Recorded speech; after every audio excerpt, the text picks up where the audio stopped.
ছাত্র জনতার অভ্যুত্থানে হত্যাকাণ্ড সহ অন্যান্য ঘটনাকে ঘিরে যেসব মামলা হচ্ছে সেগুলোর প্রাথমিক তদন্তে কোনো আসামির সম্পৃক্ততা পাওয়া না গেলে মামলা থেকে তার নাম প্রত্যাহারের ব্যবস্থা করতে বলেছে পুলিশ সদর দপ্তর।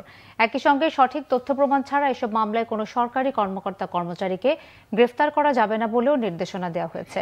পুলিশ সদর দপ্তরের উপমহাপরিদর্শক ডিআইজি মোহাম্মদ কামরুল আহসান স্বাক্ষরিত এক চিঠিতে এসব নির্দেশনা দেওয়া হয়েছে। গত 10 সেপ্টেম্বর পুলিশ সদর দপ্তর থেকে এই চিঠি পুলিশের সব ইউনিটে পাঠানো হয়েছে।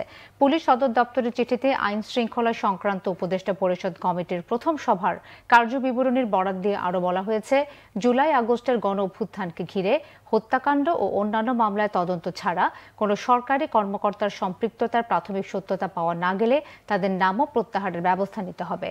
রাজনৈতিক পট পরিবর্তনের পর ক্ষমতাচ্যুত আওয়ামী লীগ সরকারের মন্ত্রী, সংসদ সদস্য ও দলটির নেতাকর্মীদের বিরুদ্ধে সারা দেশের বিভিন্ন থানা ও আদালতে বহু মামলা হয়েছে।